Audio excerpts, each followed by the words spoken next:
สวัสดีครับผมก็ได้เห็นข่าวที่ญี่ปุ่นนะครับมีการระบาดของแบคทีเรียกินเนื้อคนที่เราเรียกว่า Streptococcus group A แล้วมันก็ทำให้เกิดภาวะแทรกซ้อนอันหนึ่งซึ่งเรียกว่า Streptococcal Toxic Shock Syndrome หรือ STSS ทำให้คนหลายคนเนี่ยเสียชีวิตนะครับดังนั้นวันนี้ผมก็เลยอยากจะเอาเรื่องนี้มาขยายความให้ฟังว่าไอ้ Streptococcus group A เนี่ยมันคือเชื้ออะไรกันแน่มันทำให้เกิดอะไรได้บ้างมันติดกันอย่างไรใครที่มีความเสี่ยงแล้วไอ้ภาวะ Streptococcus Toxic Shock Syndrome มันคืออะไรนะครับนี่วันนี้ก็เลยอยากจะมาเล่าลงรายละเอียดให้ทุกคนฟังกันเลยนะครับแล้วจะต้องดูว่าแต่ละคนจะป้องกันตัวยังไงนะครับพบกับผมนะครับนายแพทย์ธนียวันเป็นอาจารย์แพทย์อยู่ที่ประเทศสหรัฐอเมริกาเชี่ยวชาญโรคปอดการปลูกถ่ายปอดและวิกฤตบำบัดนะครับ Streptococcus group A เนี่ยปกติแล้วนะครับเราจะมีการแบ่งแยกแบคทีเรียในทางการแพทย์ด้วยการย้อมสีที่เราเรียกว่าสีแกรมสเตนไอ้ Streptococcus เนี่ยเวลาเราไปย้อมแล้วเนี่ยมันจะได้เป็นแกรมบวกซึ่งลักษณะของมันก็จะติดสีออกม่วงเข้มนะครับ Streptococcus ลักษณะของมันจะเป็นกลมๆเหมือนลูกชิ้นต่อกันเป็นสายยาวๆเลยนะฮะแล้วก็จะมีหลากหลายชนิดนะครับชนิดที่ทำให้เกิดโรคในกรณีของญี่ปุ่นเนี่ยคือ Streptococcus pyogenes หรือที่เราเรียกว่า Streptococcus group A มันก็มีหลายกลุ่ม A B C D อะไรแต่ว่าวันนี้เราพูดถึงกลุ่มนี้เท่านั้นนะครับเชื้อตัวนี้เนี่ยมันติดกันค่อนข้างที่จะง่ายนะครับมันสามารถติดทางการสัมผัสได้ถ้าใครมีแผลอย่างเงี้ยเราเชื้อมันเข้าไปในแผลนี้ติดเลยนะครับหรือถ้าเกิดว่าเชื้อมันอยู่ในลำคอใครเป็นคอเสพจากเชื้อตัวนี้ใครอยู่ใกล้เนี่ยนะครับกินน้ำแก้วเดียวกันกินอาหารด้วยกันนะครับไอจามเป็นละอองฝอยออกมาเนี่ยก็ติดได้เรียบร้อยแล้วนะครับไอตัว Streptococcus group A เนี่ยมันก่อโรคได้2กลุ่มหลักๆนะครับกลุ่มแรกคือกลุ่มที่ทำให้เกิดการอักเสบเป็นหนองกลุ่มที่2เป็นกลุ่มที่ไม่ได้เกิดจากตัวมันเองแต่ว่าเกิดจากพิษหรือภูมิต้านทานที่มันผิดปกติไปมีความเกี่ยวเนื่องกับตัวเชื้อนะครับไอการที่ภูมิต้านทานผิดปกติไปเกี่ยวเนื่องกับตัวเชื้อเนี่ยนี่แหละครับหนึ่งในนั้นก็คือ Streptococcal Toxic Shock Syndrome นะครับแต่ผมจะขอพูดถึงการติดเชื้อในกลุ่มแรกก่อนก็คือการที่เกิดเป็นหนองในร่างกายนะฮะเพราะอันนี้มันจะเห็นภาพยกตัวอย่างง่ายกว่านะครับเช่นการที่เรามีทอนซิลเป็นหนองอันนี้ก็เกิดจาก Streptococcus group A ได้นะครับแล้วถ้าเราปล่อยไว้ไม่รักษามันสามารถลามเข้าไปในคอนะครับเกิดคออักเสบเกิดหนองที่อยู่ในคอได้ถ้าเข้าไปในกระแสเลือดก็เกิดกระแสเลือดที่มันมีติดเชื้อได้นะครับสามารถทำให้เกิดปอดบวมปอดอักเสบได้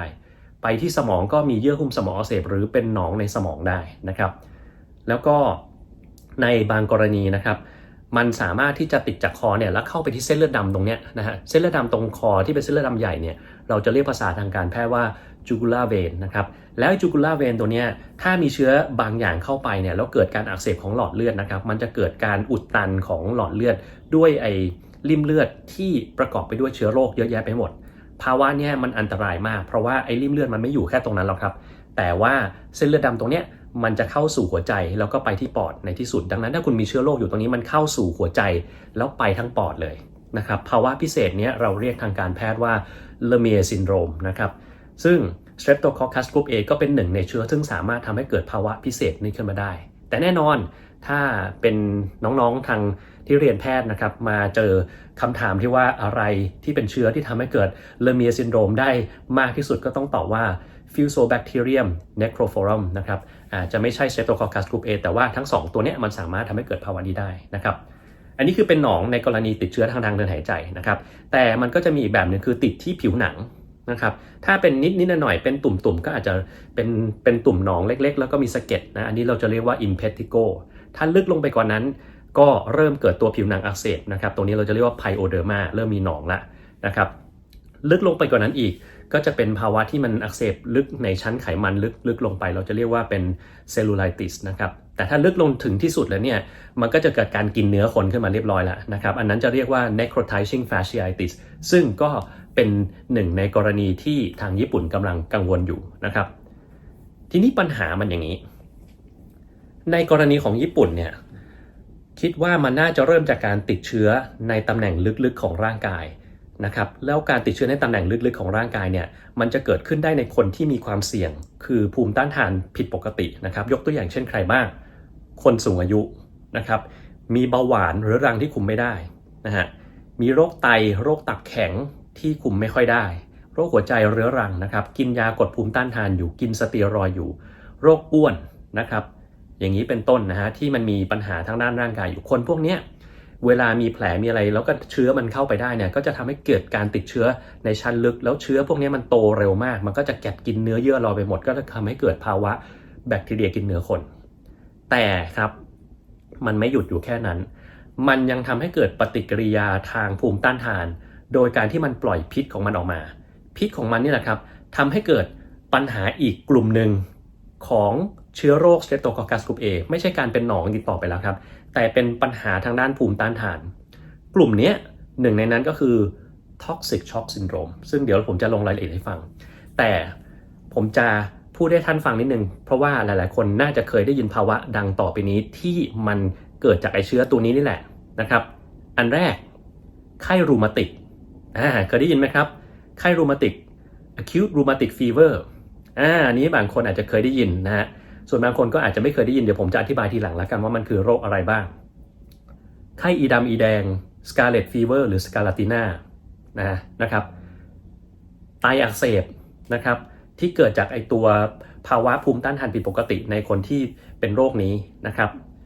นี่มันก็จะเกิดภาวะพวกนี้ขึ้นมาได้แปลกๆแล้วมันมีภาวะอีกอันหนึ่งคือเป็นอาการทางจิตประสาทซึ่งมักจะเกิดในเด็กอันนี้ชื่อตลกชื่อแพนด้านี่แพนด้านะครับมันมีคำย่อยาวๆนะครับก็คือ pediatric autoimmune neuropsychiatric disorder associated with group A streptococcus ชื่อยาวมากแต่ว่าจำชื่อได้ง่ายๆว่าแพนด้าคือผมจำได้เพราะว่าสมัยก่อนที่ผมเรียนมันชื่อแพนด้าก็น่ารักดีเนาะแต่ว่าเกิดเรื่องมันไม่ค่อยน่ารักขึ้นมานะนี่ก็คือเป็นภาวะที่มันเกิดในกรณีที่ไม่ใช่การเกิดหนองแต่ว่ามันเกิดร่วมกันได้นะครับทีนี้เราขอเข้าเรื่องเลยแล้วกันไอ้กรณีToxic Shock Syndrome เนี่ยมันเกิดได้ยังไงแล้วมันยังไงต่อนะครับ Streptococcus Toxic Shock Syndrome เนี่ยมักจะเกิดจากการที่เราติดเชื้อในชั้นลึกของร่างกาย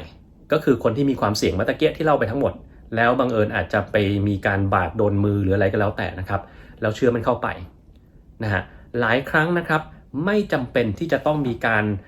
บาดเจ็บแบบชัดเจนเช่นไม่ต้องมีอะไรบาดหรือบาดแผลอย่างนี้ก็ได้อาจจะเป็นแค่การไปกระทบกระแทกเบาๆการช้ำเบาๆการเตะโดนโต๊ะโดนอะไรพวกนี้ก็ได้แค่นั้นเองนะครับแล้วก็เชื้อมันหาทางเข้าไปในร่างกายเราจนได้นี่แหละ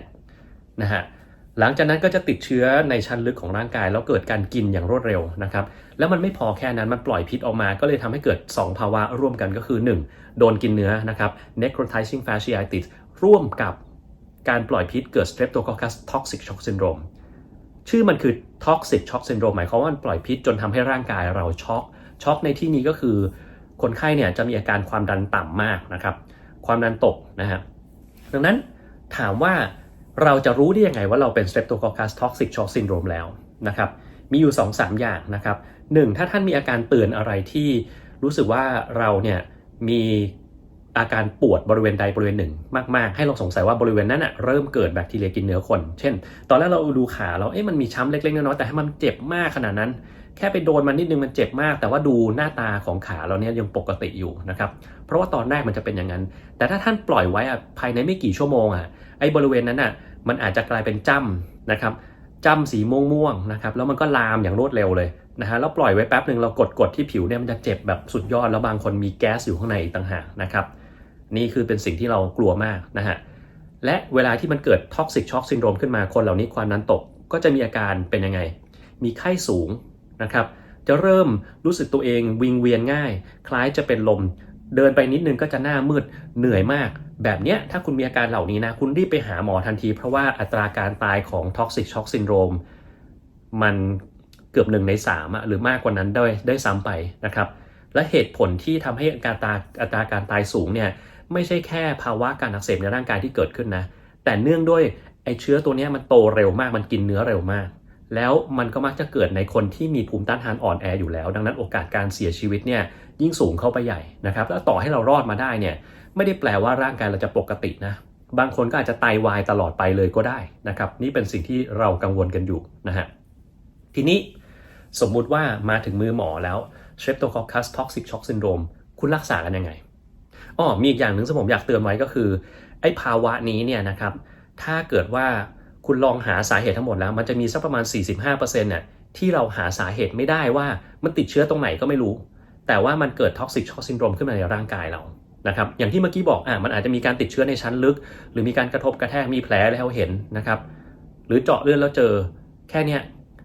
อันนี้คือใน 55% แต่ใน 45% คุณทำยังไงคุณก็จะไม่เจอนะฮะดังนั้นเนี่ยบางคนก็ไม่มีอาการปวดบริเวณขาไม่มีอะไรทั้งสิ้นแต่ว่ามาด้วยอาการไข้สูงมากเลยนะครับไข้สูงมากๆแล้วก็ความดันตกอย่างรวดเร็วนะครับพวกนี้ต้องระวังภาวะนี้ไว้อย่างยิ่งถ้ามาถึงมือหมอผมต้องขอแยกเป็น2 อย่างก่อนนะครับอย่างแรกก็คือตัวคนไข้เองอย่างที่2คือคนใกล้ชิดเพราะว่าตรงนี้สำคัญสุดๆเลยเนื่องจากคนใกล้ชิดคุณต้องป้องกันตัวเองด้วยแล้วเดี๋ยวผมจะบอกว่าทำยังไงบ้างเราขอเริ่มที่การรักษาที่ผู้ป่วยก่อนนะครับแน่นอนมีการรักษาแบบประคับประคองโอเคถ้าความดันตกเราให้สารน้ำให้ยาเพิ่มความดันแต่มันต้องให้ยาฆ่าเชื้อด้วยนะครับทีนี้ถ้าใครฟังคลิป Anthrax ของผมไปเนี่ยผมเคยสอนไว้เรียบร้อยแล้วว่าถ้าแบคทีเรียเนี่ยมันสามารถปล่อยพิษได้วิธีในการรักษาก็คือ1ต้องให้ยาฆ่าเชื้อแบคทีเรียและที่2คือให้ยากดการสร้างพิษนะครับนี่คือหลักการตรงๆเลยของเชื้อพวกนี้ทุกอย่างเลยนะครับถ้าเชื้อไหนปล่อยพิษได้เราต้องให้ยาให้มันไม่ปล่อยพิษแล้วก็ให้ยาฆ่ามันด้วยนะครับ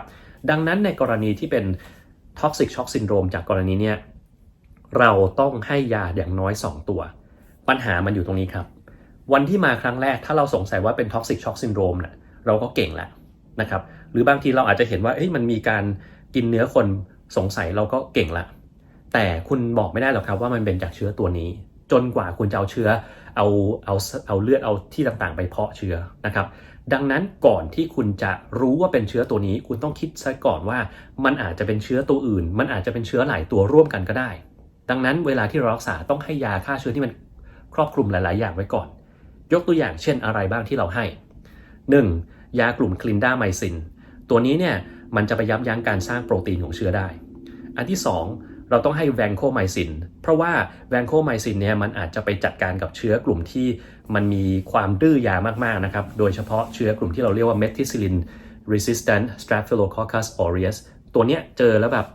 ถ้าคุณไม่ได้รักษามันคุณตายแน่ๆนะครับแล้วไอยาตัวนี้แวนโคไมซินก็สามารถที่จะฆ่าเชื้อตัว streptococcus ได้เช่นกันนะครับอันที่3คุณจะต้องมียาที่เอาไว้ต้านเชื้อแกรมลบในบางชนิดได้เพราะว่าคุณไม่มีทางรู้หรอกว่าไอแบคทีเรียกินเนื้อคนหรืออะไรที่คุณเป็นเนี่ยมันเป็นจากเชื้ออะไรกันแน่จนกว่าคุณจะเพาะซึ่งใช้เวลา 2-3 วันกว่ามันจะขึ้นบางทีนะครับดังนั้นก็ต้องมียาที่ให้ครอบคลุมแบคทีเรียแกรมลบยกตัวอย่างเช่นยากลุ่มคาร์บาพิเนมเมโรพิเนมดอริพิเนมอะไรพวกนี้หรือไม่ฉะนั้นก็ต้องเป็นยากลุ่มไพพาราซิลินเทโซแบคแทมนะต้องมียาอย่างน้อยเนี่ย3ตัวบวกกันนะครับเวลามาเจออย่างเงี้ยที่โรงพยาบาลผมที่ทำนะมีคลินดาไมซินนะครับแวนโคไมซิน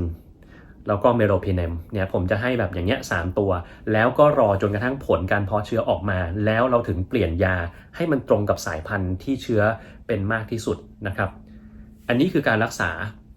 เบื้องต้นนะครับแล้วพอผลเพาะเชื้อออกมา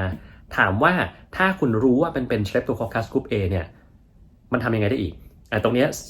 เริ่มสำคัญแล้วเพราะว่า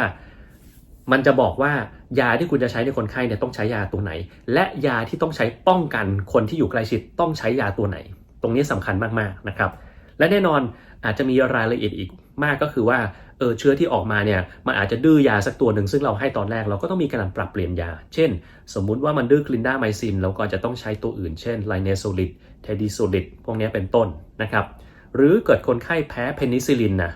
คือไอเชื้อตัวนี้เนี่ยมันเป็นเชื้อตัวหนึ่งซึ่งใช้ยาเพนิซิลินยังฆ่าเชื้อตรงนี้ได้ดีมากนะครับแต่ถ้าเกิดสมมุติว่าเกิดมันดื้อเพนิซิลินหรือเราแพ้เพนิซิลินใช้ยังไงได้อีกนะครับก็ต้องไปใช้ยากลุ่มอื่นนะฮะใช้ยากลุ่มอื่นก็มีเยอะแยะไปหมดอย่างที่เมื่อกี้ผมเล่าไปเช่นแบงโคไมซินอะไรอย่างนี้ดัปโตไมซินพวกนี้ก็ได้นะครับสุดท้ายก็จะถ้าเป็น Streptococcus group A แน่ๆก็จะมียาเหลือแค่2ตัว1ยาต้านพิษนะครับต้านการสร้างโปรตีนแล้วก็ยาที่ไว้ฆ่าเชื้อนะครับเราจะให้แค่นี้แล้วยาที่เอาไว้ต้านพิษการสร้างโปรตีนเราจะให้แค่ประมาณ3วันแล้วเราก็หยุดได้แต่ไอ้ส่วนอีกที่เหลือเนี่ยจะให้ไปยาวๆเลยอย่างน้อยก็2อาทิตย์หรือจนกว่าจะหายนะครับจนกว่าจะหายนะตรงนี้เป็นส่วนสำคัญมากทีนี้แล้วคนที่แบบอยู่ใกล้ชิดล่ะต้องกินยาอะไรตรงนี้มันจะบอกแล้วว่าโอเคเป็น Streptococcus group A ถ้าเกิดว่ากิน ในการป้องกันได้เนี่ยเราอาจจะกินอะม็อกซิซิลินก็ได้นะครับเราอาจจะกินเพนิซิลิน V ก็ได้เราอาจจะกินเอซิโทรไมซินหรืออาจจะกินคลินดาไมซินตัวใดตัวหนึ่งแล้วแต่ว่าเชื้อมันเพาะออกมาแล้วมันดื้อตัวไหนและตัวเราเองแพ้เพนิซิลินหรือไม่ถ้าเราแพ้เพนิซิลินก็จะมีแอซิโทรไมซินมีคลินดาไมซินให้เราเลือกนะครับคำถามคือใกล้ชิดแค่ไหนแล้วใครบ้างที่จะต้องกินยาพวกนี้ผมบอกก่อนเลยครับคำว่าใกล้ชิดกับคนพวกนี้หมายความว่าคุณเป็นหนึ่งในคนในครอบครัวที่อยู่บ้านเดียวกันอันที่2คุณนอนเตียงเดียวกันหรือคุณเป็นคู่สามีภรรยาที่มีการกอดจูบกันพวกนี้ต้องใช้แน่ๆนะครับมันมีโอกาสเชื้อพวกนี้ติดง่ายมากนะครับและถ้าคุณเป็นคนที่อยู่ใกล้ชิดร่วมกับมีภาวะภูมิต้านทานอ่อนแอเช่นคุณตั้งครรภ์นะครับคุณตั้งครรภ์คุณกินยากดภูมิต้านทานคุณมีเบาหวานที่ควบคุมไม่ได้มีโรคตับที่ควบคุมไม่ได้ตับแข็งเป็นโรคไตเรื้อรังเป็นโรคหัวใจเรื้อรังนะครับกินสเตียรอยด์อยู่โรคอ้วนอายุเยอะนะครับส่วนใหญ่ก็ตั้งแต่แบบ55-60 ปีขึ้นไปคนพวกนี้ต่อให้คุณไม่มีอาการอะไรทั้งสิ้นคุณก็ควรจะต้องกินยาเมื่อกี้ที่ผมบอกไปอย่างน้อย10 วันเพราะมิฉะนั้นโอกาสที่คุณจะเกิดโรคแบคทีเรียกินเนื้อคนเข้าไปสู่ร่างกายมีสูงกว่าประชากรทั่วไป200 ถึง 2,000 เท่า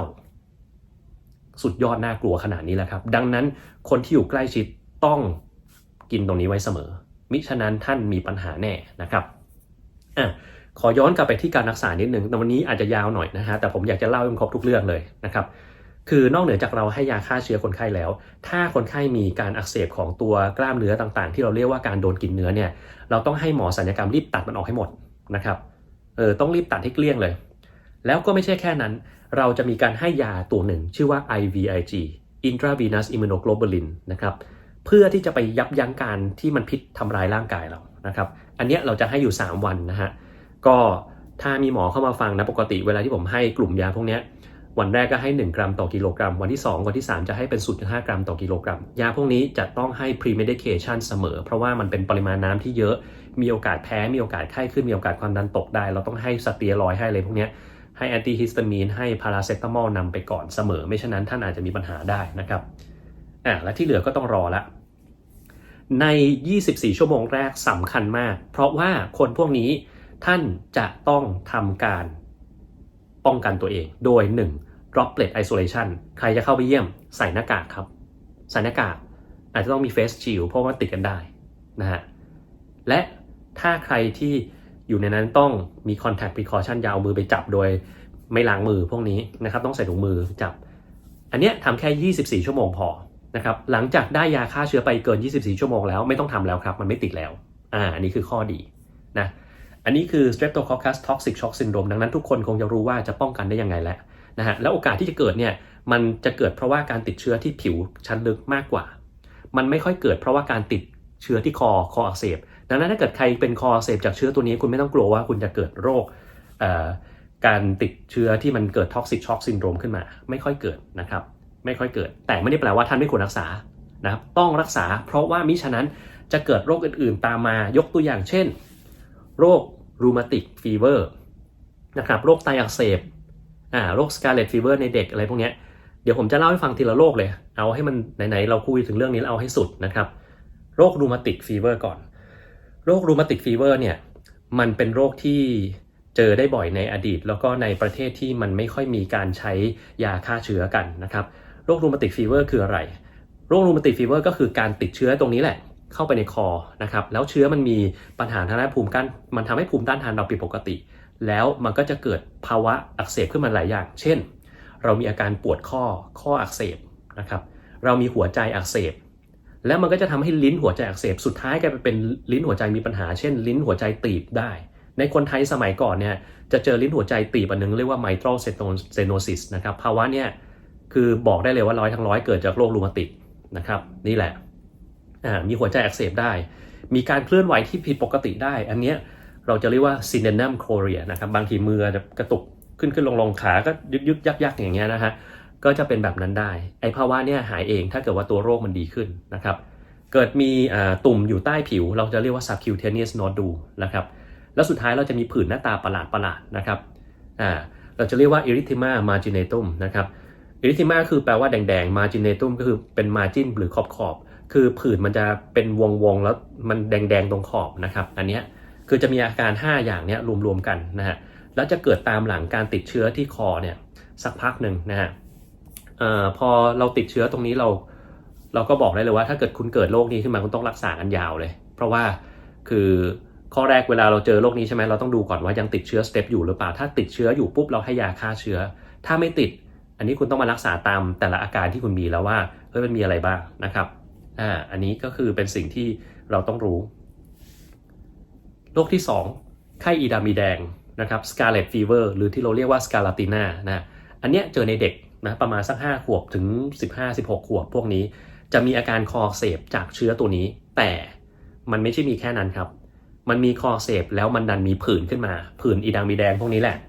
ลักษณะผื่นพวกนี้เป็นยังไงนะครับ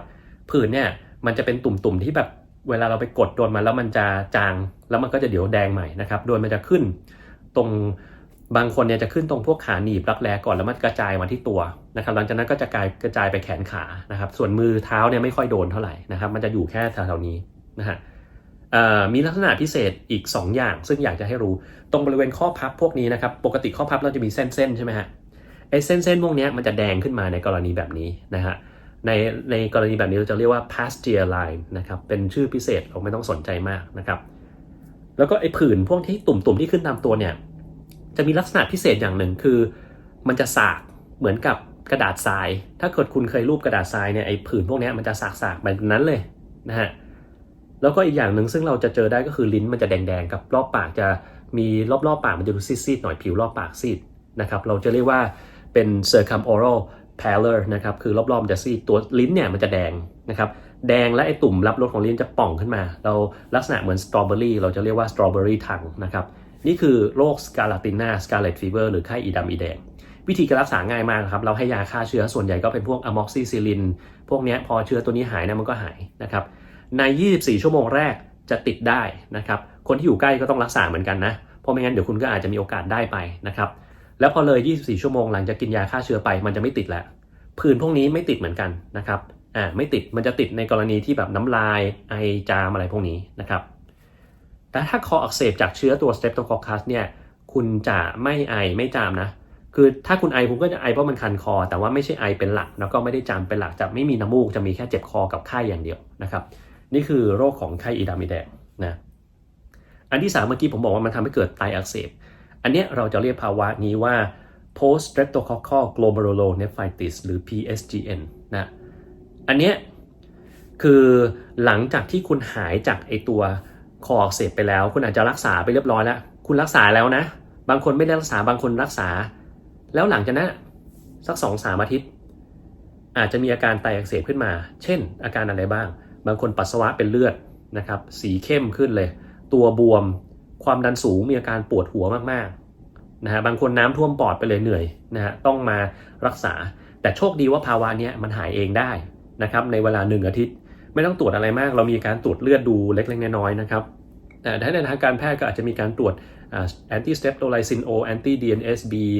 นะครับ anti hyaluronidase อะไรพวกนี้คือมีหลายๆตัวไม่ต้องสนใจแล้วกันเอาเป็นว่าหมอเขาตรวจกันเองนะครับถ้าตรวจว่าสงสัยเป็นภาวะนี้ซักประวัติกลับไปว่าเคยมีคออักเสบอยู่นะครับในช่วงประมาณ 3-4 อาทิตย์ที่ผ่านมารักษาประคับประคองครับถ้าบวมให้ยาขับปัสสาวะความดันสูงให้ยาลดความดันนะครับแล้วส่วนใหญ่มันก็จะหายของมันเองไม่ต้องทำอะไรแล้วโรคนี้ไม่ค่อยกลับเป็นซ้ำแตกต่างจากโรครูมาติกซึ่งมันมีอาการซ้ำได้แล้วคนที่เป็นโรครูมาติกไปแล้วเนี่ยบางทีจะต้องกินยาบางอย่างป้องกันไว้ตลอดชีวิตก็มีนะครับเช่นคนที่มีหัวใจอักเสบแล้วก็มีเกิดตัวลิ้นหัวใจมันอักเสบพวกนี้ถ้าเป็นรูมาติกฟีเวอร์นะต้องกินยาเพนิซิลลินไปตลอดชาติตลอดชีวิตก็มีนะฮะหรือบางคนก็อาจจะกินจนถึงประมาณอายุ40-41 ปีแล้วก็หยุดกินนะครับแต่ว่าก็แล้วแต่กรณีนั้นอันนั้นเราจะไม่ว่ากันต้องให้คุณหมอที่เขาวินิจฉัยโรคเป็นคนจัดการนะครับแต่ถ้าเป็นเรื่องของ PSGN หรือไตอักเสบหลังจากการติดเชื้อตัวนี้เนี่ยก็หายเองได้ไม่ต้องทำอะไรหลังจากหายแล้วมักจะไม่มีปัญหาอะไรแต่แน่นอนมันก็มีเชื้อตัวอื่นที่ทำให้เกิดไตอักเสบเช่นบางคนเคยมาถามผมในช่องบอกว่าเนี่ยลูกเป็นIgA nephropathy คืออะไรนะครับคือ IgA nephropathy เนี่ยมันจะมีการติดเชื้อในทางเดินหายใจมาก่อนแล้วภายในไม่กี่วันเช่น5 วัน 7 วันเนี่ยมันจะเกิดการปัสสาวะเป็นเลือดแล้วบางคนอาจจะมีประวัติว่าปัสสาวะเป็นเลือดซ้ำแล้วซ้ำอีกหลังจากการติดเชื้ออันเนี้ยจะเป็นจากโรค IgA nephropathy แต่ถ้าเป็น PSGN เนี่ยนะครับ หรือจากเชื้อ Strep Group A เนี่ยนะครับมันจะไม่เป็นซ้ำมันมักจะไม่เป็นซ้ำมันยังเป็นรอบเดียวแล้วจบเลยนะครับอันนี้คือข้อโชคดีสุดท้ายอยากจะพูดถึงโรคแพนด้าเมื่อตะกี้นี้นะครับคือชื่อมันตลกดีผมก็เลยไหนๆก็เราพูดเรื่องนี้เอามาพูดเล่นละกันนะครับมันคือ pediatric แปลว่าเด็กนะ pediatric autoimmune neuropsychiatric disorder associated with group A streptococcus คือชื่อมันยาวมากมันแปลว่าโรคทางด้านระบบประสาทแล้วก็จิตที่เกิดเพราะว่าระบบออโตอิมมูนในเด็กเนื่องจากการติดเชื้อไอ้ตัวนี้มานะครับเด็กเนี่ยก็จะมีประวัติว่าเคยติดเชื้อคออักเสบจาก streptococcus เนี่ยคุณอาจจะรักษาแล้วหรือไม่รักษาแล้วอยู่วันหนึ่งวันดีคืนดีอยู่วันนั้นอ่ะอยู่ๆเด็กก็จะมีอาการทางระบบจิตประสาทขึ้นมาทันทีเช่นเกิดอาการย้ำคิดย้ำทำที่มันแต่ก่อนไม่เคยเป็นวันนี้เป็นเลยเป็นเยอะๆเลยนะครับหรือมีภาวะseparation anxiety คือแบบไม่ยอมหนีไปจากแม่เลยขอเกาะแม่เกาะพ่ออย่างเงี้ยไม่ยอมออกไปจากบ้านนิดนึงก็ไม่ได้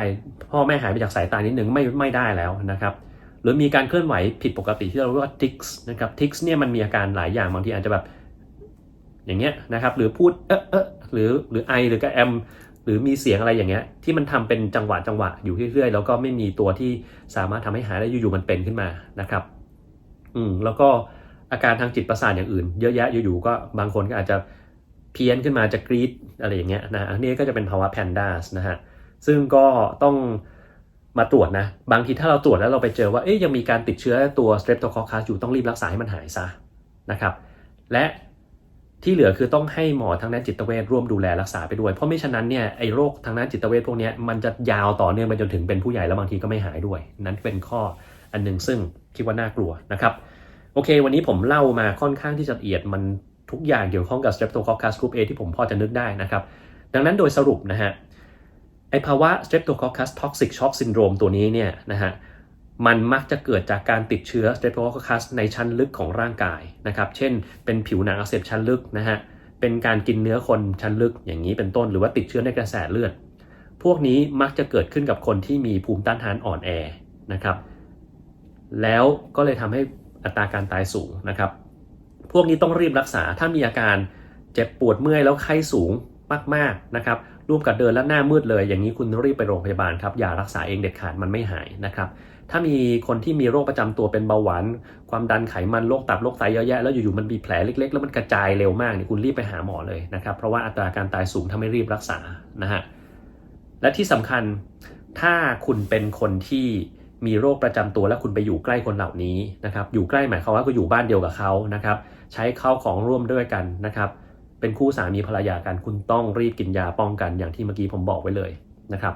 และถ้าเกิดคุณจะไปเที่ยวญี่ปุ่นตอนนี้ต้องกังวลอะไรไหมไม่มีอะไรต้องกังวลครับแต่ให้คุณเอายาฆ่าเชื้อติดไว้หน่อยเช่นอะม็อกซิซิลินเอาไปสัก10 วันนะครับถ้าใครแพ้อะม็อกซิซิลินก็เอาแอซิโทรไมซินนะครับ500 มิลลิกรัมวันละครั้งนะครับติดไปสัก5 เม็ด10 เม็ดนะเผื่อคนอื่นไว้ด้วยนะครับพวกนี้หรือคลินดาไมซินอะไรก็ได้นะเอาติดตัวไปหน่อยเพราะว่ามันอาจจะต้องใช้ยาพวกนี้นะครับไม่ว่าคุณจะเป็นคอเซลล์ยูมันเจ็บคอมากเลยไม่มีอาการน้ำมูกไม่มีไอคุณสงสัยไปเลยครับสเตปโทสคุณต้องกินเข้าไปไม่ฉะนั้นเนี่ยก็อาจจะเกิดปัญหาอย่างอื่นตามมาอย่างที่ผมเล่าเมื่อกี้ก็ได้นะครับโอเควันนี้ก็หวังว่าจะได้ความรู้หลายๆอย่างทั้งสำหรับคนธรรมดาแล้วก็